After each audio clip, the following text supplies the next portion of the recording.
नमस्कार, Satara science star news चॅनलमध्ये आपले सहर्ष स्वागत आहे। कोरेगाव पोलीस ठाण्यासाठी नवीन इमारत उभारण्यात येणार। स्वतंत्र वाहतूक नियंत्रण शाखेसाठी तातडीचे निर्देश। विशेष पोलीस महानिरीक्षक सुनील फुलारी। कोरेगाव पोलीस ठाण्याची ब्रिटिशकालीन इमारत व पाठीमागील पोलीस वसाहत जीर्ण अवस्थेत असून नवीन इमारतीचा प्रस्ताव शासन दरबारी सादर करण्यात आला आहे।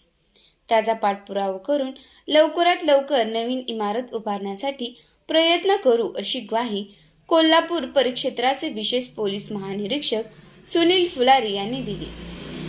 कोरेगाव पोलीस ठाण्याच्या वार्षिक तपासणीसाठी ते मंगळवारी सकाळी कोरेगाव दाखल झाले होते।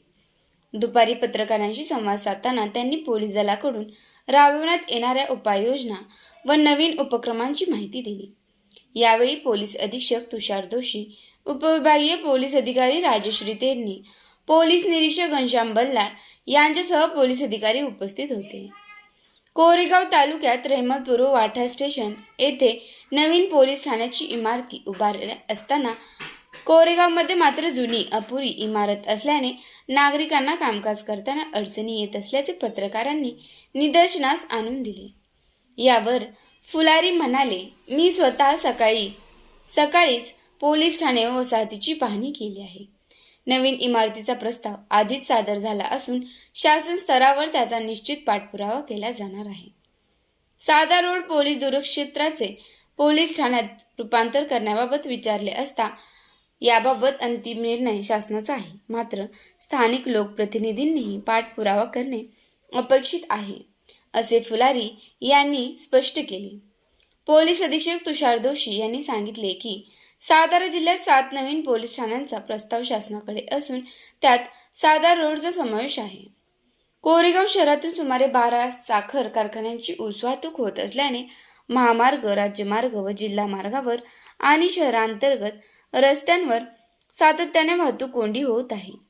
कोरेगावसाठी स्वतंत्र वाहतूक नियंत्रण शाखा स्थापन करण्याबाबतच्या प्रश्नावर फुलारी यांनी पोलीस अधीक्षकांना तातडीने प्रस्ताव सादर करण्याचे निर्देश दिले आहेत।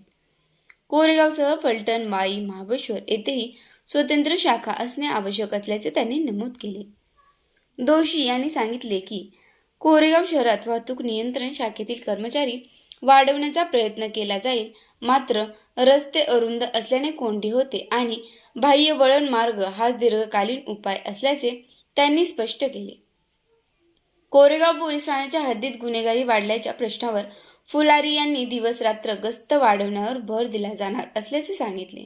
तसेच शहराचा कारभार पोलीस उपनिरीक्षक दर्जाच्या अधिकाऱ्याकडे सोपवणे, 3 बीट हवालदारांऐवजी अधिकाऱ्यांकडे जबाबदारी देणे अशा उपाययोजना करण्याचे निर्देश त्यांनी राजश्री तेरणी व घनश्याम बल्लाळ यांना दिले।